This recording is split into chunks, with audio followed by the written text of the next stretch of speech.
দেশে চলমান আন্দোলনে সংহতি প্রকাশ করেছেন দেশের অনেক ক্রিকেট তারকারা। তবে সাকিব আল হাসান এখনো নীরব।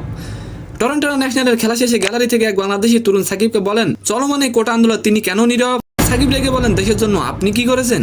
অন্যদিকে মেয়ে হত্যার হুমকি পেয়েছেন ডিমারিয়া। এ কারণে আর্জেন্টিনা ফিরবেন না ডিমারিয়া। তিনি যদি দেশে ফিরেন তাহলে তার ছোট মেয়ের মাথা কাটা যাবে।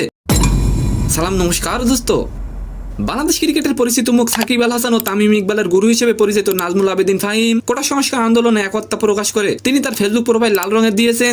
শুধু তাই নয় দোস্ত, বাংলাদেশের অনেক ক্রিকেট প্লেয়ার কোটা আন্দোলন নিয়ে সংহতি প্রকাশ করলেও সাকিব এখনো নীরব। সাকিব আল হাসান বর্তমানে ব্যস্ত আছেন কানাডার গ্লোবাল টি-20-তে। তবে সাকিবের পারফরমেন্স খুব একটা ভালো যাচ্ছে না। আর খেলা শেষে গ্যালারি থেকে এক প্রবাসী বাংলাদেশি সাকিবকে প্রশ্ন করেন কোটা সংস্কার আন্দোলনে তিনি কেন নীরব।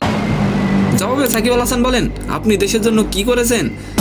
দোস্ত, মজার ব্যাপার হলো সাকিবের এই প্রশ্নের লোকটি বলেন আমি কথা বলেছিলাম, আমি তো আর এমপি না। কিন্তু সাকিব বারবারই একই কথাই বলে যাচ্ছেন আপনি দেশের জন্য কি করেছেন, আপনি দেশের জন্য কি করেছেন। এই বিষয়টি নিয়ে আপনি অবশ্যই একটি কমেন্ট করে যাবেন।